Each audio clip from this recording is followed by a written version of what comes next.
Welcome to Critical Role Demystified. I'm Mike Christensen, and this is the series where we break down the lessons we can learn as GMs and as players from episodes of Critical Role. Today we're tackling episode 36, Winter's Crest in Whitestone. As a reminder, if you want to support this series, sign up for my Patreon. Every new patron gets me closer to my goal to take this series weekly, which I would love to do, and we are halfway there. It also helps me financially when these videos get copyright struck. I do my best to avoid using music I don't own, but there's a lot of music in the background on Critical Role. Sometimes it sneaks through and it can be a real headache. So if you want to help, consider signing up for the Patreon. Now, let's get on with the video. As the game opens, Matt asks the players what they want to do with the 2 weeks they have at their disposal leading up to the Winter's Crest Festival in Whitestone. Now, it seems that while some players had a to-do list, it kind of seems like not everybody knew they'd have a chance for downtime activities. And that's a little bit unusual for Critical Role, because nowadays, either a downtime session will just manifest organically, which we'll talk about that some other time, or Matt will communicate with the cast offline between sessions and ask about their downtime, or even give them a heads up at the end of the previous session to let them know that they're going to have a chance to use some downtime. And I think that is a really smart idea, provided your players already have some goals or some idea of how downtime might work. If that's not the case and downtime isn't something the players have thought about too much, I personally still think it's good to let them know before the game that they're going to have a chance to decide what they want to do. The advantage of that approach is that it gives them time to think about what goals their characters might have and ask you questions before the game. However, the downside of that approach is that some players might get into their own heads about it and overthink what to do with downtime if left to their own devices. I think that's pretty rare, but you know your players better than I do, so it is something to consider. Anyway, here are some tasks the party gets up to. Grog wants to go around town lifting things with the goal of raising his strength score. Matt does not reward him with a boost of strength, but does have Grog earn a bunch of money by helping out in the cleanup effort. Vex identifies some magic items they got from Lady Briarwood's corpse and distributes the useful ones. She also looks into magic that could allow her to fly. She really liked using the flying potion in combat, so she wants more, or a magic item or something. She's given up hope on restoring the flying carpet, but still wants something to help her fly. But there's not much in Whitestone that can help with that. Vax sends messengers to Gilmore to see if he might be able to help rebuild the economy of Whitestone by setting up a satellite business. Scanlan has 4 things he wants to do, and he says so right at the top of his errands, which is a nice way to properly prepare your fellow players, giving an accurate number of errands. And each of his goals is also relatively short and, ultimately, clearly helpful or just entertaining, which also helps a lot. At least with their playstyle. The other players are totally willing to just sit and listen and give each other space, but especially if A, they feel that trust will be reciprocated, which they know is true about Sam, and B, if it's either useful to the party's goals or just funny. Scanlan composes an epic poem about the Whitestone Rebellion, which is funny and in character. But he also wants to work on setting up a library in town. That's his second errand, which is something the party is definitely on board with. Bouncing back to comedy, his third errand is to commission a huge portrait of himself, and Matt actually jumps in and begins role-playing this scene with him.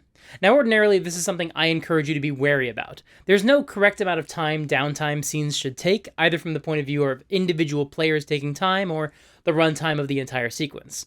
But obviously, Matt took the time to role-play this young painter who Scanlan approaches to commission a painting. Why?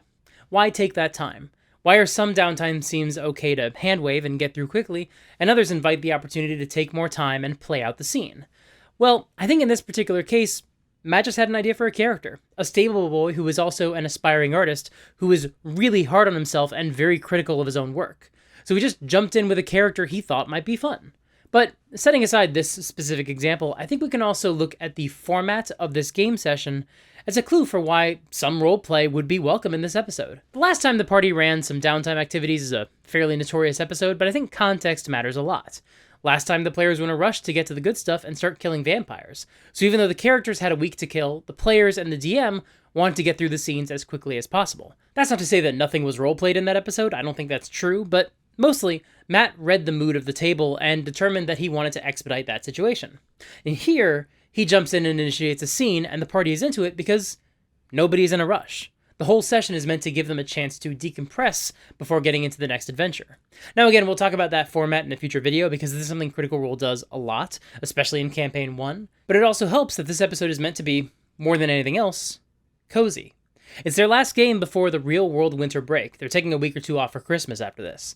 In their home games, this session would involve everybody wearing PJs and giving each other in-character gifts. And some of the players did wear pajamas, and as we'll see later, some of them did get each other gifts. And because this episode is about just taking the time to be grateful for what they've accomplished and to just enjoy each other's company, there's a lot less pressure to speed through any of these scenes. Plus, again, it's entertaining and in character for Scanlan to commission a huge portrait of himself, and the cast just gets a huge kick out of it. A great good has been done here by the rebels, by the townspeople, with the help of Vox Machina, and, of course, with the help of Vox Machina's leader, myself. And therefore, I'm here to commission a humble portrait of myself. You may not know him, but there was a folk hero in my town growing up. His name was Fabio. He would frequently pose with wind-blown hair and an open shirt on a horse. I was thinking something like that. And also I have this figure of Pike. She's a friend of mine. I'd like her on the back of the horse, arms around my waist, looking just super hot. That's possible. And then Scanlan bounces back to the helpful side of the spectrum and looks into methods to cast a teleportation circle, but he doesn't discover any ways to learn that spell outside of the normal process of leveling up. However, Matt and Marisha tell the party that Keyleth just got access to transport via plants, which will satisfy their fast travel needs, so they're actually all set in that department. Keyleth helps the farmers restore their crops and helps make sure any kids who lost a parent in the rebellion are taken care of. Percy is hard at work getting the government back up and running, taking stock of his family home, and reconnecting with his sister.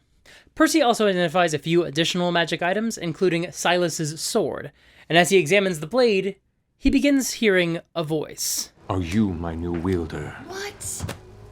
No. Then leave me till one worthy lifts this blade. I'm going to gently put it down. Okay. This is a sword that has a name. It's got like a name. Oh my god. I don't know what to do about this. This is really disturbing. Taliesin decides not to tell anybody else in the group, and spends a week thinking about what to do with this. And every night, the sword begs Percy to use it. Travis has been violently waving that he wants to take the sword, and finally, since Taliesin seems to be fully stalled, he can't use the sword effectively but can't decide what to do with it, Travis keeps the game moving by offering a trade, giving Percy a magical longsword that he could use in exchange for the big badass two-handed sword of Silas that Percy can't use. And Percy makes the trade. You've been playing D&D for years! You know what this means! I'm gonna let you know we should keep an eye on him just in case. Grog, Yes. as you take up the blade in your hands, you hear coming out Here of we go the again. coming out of the ether, a gentle, low, velvet voice caresses the inside of your head, saying, "You are you to be my wielder. What the shit? Speak your name, warrior." Grog. Warrior Grog, have you taken up the blade of Craven Edge? Is that what this is? Do you have a female setting? Do you enjoy drinking the strength of your foes, watching them beaten before you, and have that very power become your own? Sounds pretty good. You wish the shadows to encase your form and grant you resilience and anger, forcing those to kneel before you in fear. The shadow? Oh? Do you accept Grog? Fuck yeah.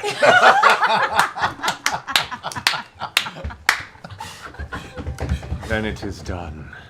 Together, we will accomplish great things. Well, I'm excited about this partnership. Clearly, we will be a force to be reckoned with. By the way, can other people hear you? Silence. Shit. He will kill me first. It is an amazing sword, to be fair. I haven't even read it yet. You haven't read it yet? You are prepared. I can't read. I want to read it so bad. No, don't let anybody read it. Let's talk a bit about Craven Edge. There's going to be a lot more to talk about in the future about Craven Edge's design and his mechanics, but again, clearly Matt wanted to jump in here to roleplay both of these interactions with Craven Edge because, as a character and a force in the campaign, A talking sword that longs for blood is undeniably going to be an important part of the campaign. Not only will this sword become another companion the party carries into battle, but the very act of using Craven Edge itself is a dramatic question. Unlike Matt role-playing the portrait artist because it just seemed like it would be a fun scene, Craven Edge's beckoning of the party members to attune to him and use him in battle is a very loaded question that simply can't be resolved with some simple narration. It's also noteworthy that the players, Taliesin and Travis, are keeping the exact details of Craven Edge's mechanics a secret from those who haven't directly interacted with the sword. You can make the argument that this is a way to help avoid metagaming, but honestly, it more speaks to just how this party likes to handle magic items. The cast enjoys the idea that magic is a little bit mysterious, and not everybody would know everything. I mean, clearly Laura has some FOMO about not knowing the stats, but setting that aside, the group generally really enjoys the mystery. I've talked about this in the past, but some players, like Liam and Marisha, have really wanted to evoke the idea that magic is mysterious and unpredictable, but the rules for D&D haven't been compatible with that interpretation. Here, we have a solution that will serve this group really well for the next several campaigns. It's very common for magic items to be presented narratively, and only for the player doing the identifying to have a better sense of what the mechanics are. There are some other major moments coming up in Campaign 1 where it's either dramatic or comedic that only one player knows the details of a magic item, and identifying and distributing magic items becomes a major part of Liam's playstyle for his Campaign 2 character. And this approach might not be correct for your group, but it works for theirs. And if you think that your group might also enjoy having a little bit of mystery injected into the magic items of your world, you could use a similar method, only giving the exact magic item details to the relevant player, but instead offering narrative descriptions for how the player characters interact with it. Also, the approach of front-loading the narrative explanation over the mechanical details is really helpful to give your players an idea of how they would react in character to a magic item, rather than defaulting to their impulses as a player. Before Taliesin or Travis have a chance to read the card and start thinking about the strategy around Craven Edge, they were hearing a voice and understanding the consequences for attuning to the sword. And so that undeniably played a role in their decision-making of whether or not to use the weapon.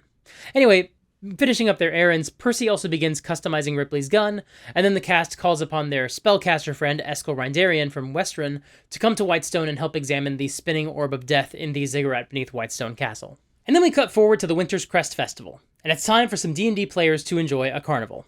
Here are some highlights.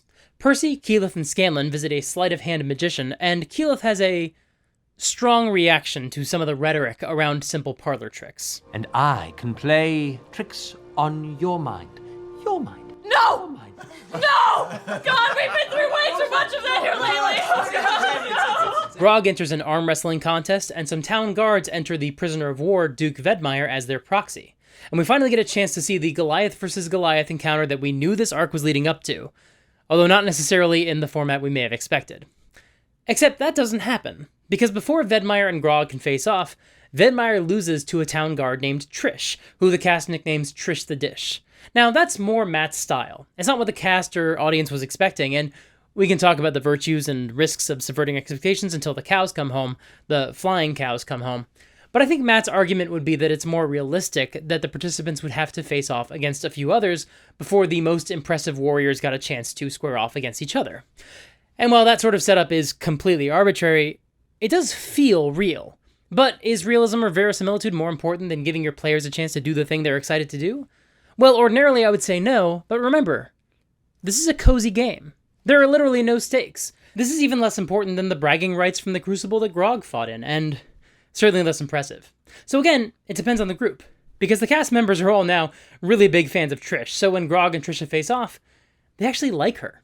Again, to each their own, your players might not react the same way, but this is also exactly the kind of game session to try this kind of thing, because the consequence of reading the room wrong and denying your players a chance to do the thing they wanted to do is just, they arm wrestle somebody else, and that's not a big deal. For the final round, Grog faces off against Trish, and he loses. And as we'll see in future campaigns, Travis does not roll well when his character is playing in carnival games. A courier arrives and gives the party a couple of letters, one for Percy and one for Vox Machina, both from Lilith, the tiefling they saved when they first fought the Briarwoods. She also sent them a gift, a pair of identical stones called Gate Stones. A character can focus on one of the stones for 1 minute, and it will bring that character to the other stone.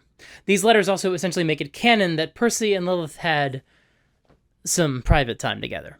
At this point, the cast takes a break and shows off a video they made summarizing all the events of their pre-stream game. That video is also uploaded separately to Geek and Sundry's YouTube channel, although it's unlisted now, but we do still have the copy that appeared in this episode. And we're actually going to dive into this segment in a lot more detail next week, with a bonus Demystified video trying to break down the lessons we can glean from what we know about the games they played offline for 2 years. It's going to be a challenge for sure, but I'm looking forward to it. And we're going to talk about it at this point in the series for the same reason that they uploaded it at this point in the campaign. Because some upcoming events are going to have a lot to do with some major moments from the pre-stream games. But more on that coming soon. Anyway, the party continues having fun in the festival. In order to enter Trinket into a pie-eating contest, they polymorph him into a human. He wins and has somewhat of a miserable time doing so. Then Keeper Yenin gets up and makes a speech in honor of Winter's Crest, and once again honors the members of Vox Machina. Then he takes them aside and asks them how they're going to handle the running of the town. Percy doesn't want to rule himself, mostly because he's a D&D character and he's going to keep going on adventures, and even describes how his goal is to find Ripley, since she is still at large. He offers control of Whitestone to Cassandra, who does not feel qualified given everything she's done to the city. So Percy decides it's time to share the load, create a council to help support Cassandra. She very reluctantly accepts the responsibility. What was that cash prize? You had mentioned some sort of a... We'll talk with Percival. That would be... I will organize. Oh, you have to give it to... It's like it has to come from you. That feels shady.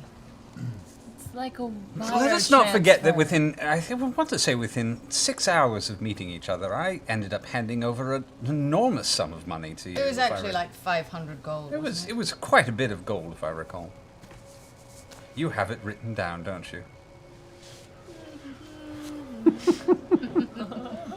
It's so endearing. Is it? After the meeting, the players start giving each other gifts in real life. Laura gives Liam a snake belt buckle representing the return of his magic item, Simon the enchanted belt that turns into a snake. So we've retconned that she was able to go back and get this item from the palace in Amman before the party left for Whitestone. Again, maybe not something that would have ordinarily happened without some rolls and a lot of conversations with Matt, which might have happened, but it seems like Matt is cool with it. Remember, this is a cozy game. Keyleth/Marissa gives Percy/Taliesin a raven skull. She tells a story about finding it in a field and keeping it so they remember what happened to Percy, and to keep them vigilant to make sure they don't succumb to the same terrible tendencies in the future. A dead raven skull. Surely this won't have any ironic relevance in the future of the campaign. Well, guys, Vox Machina is now free and clear of all evil influence. No shadowy demons. Feels good. Feels good. That's also dramatic irony, but the players are aware of it that time. And with that, Matt wraps up the session, and they go on hiatus for the holiday. Thank you so much for watching. We'll be back with another episode of Critical Role Demystified in 2 weeks to discuss episode 37, A Musician's Nostalgia. And we'll also be back next week to discuss the pre-stream games. In the meantime, make sure to subscribe so you can see the videos I upload every Monday and Thursday about D&D and other RPGs. Support me on Patreon if you want to help take this series weekly. We are halfway there, and you can make it happen. Join my Discord server to hang out with other wonderful members of this community, and follow me on Twitch to catch my live streams, and don't forget to sign up for my newsletter so you can stay up to date with my latest news. If you missed it, I just posted a video about the potential future of Wizards of the Coast, the publishers of D&D. Make sure to watch that video here. Until next time, play fair, and have fun.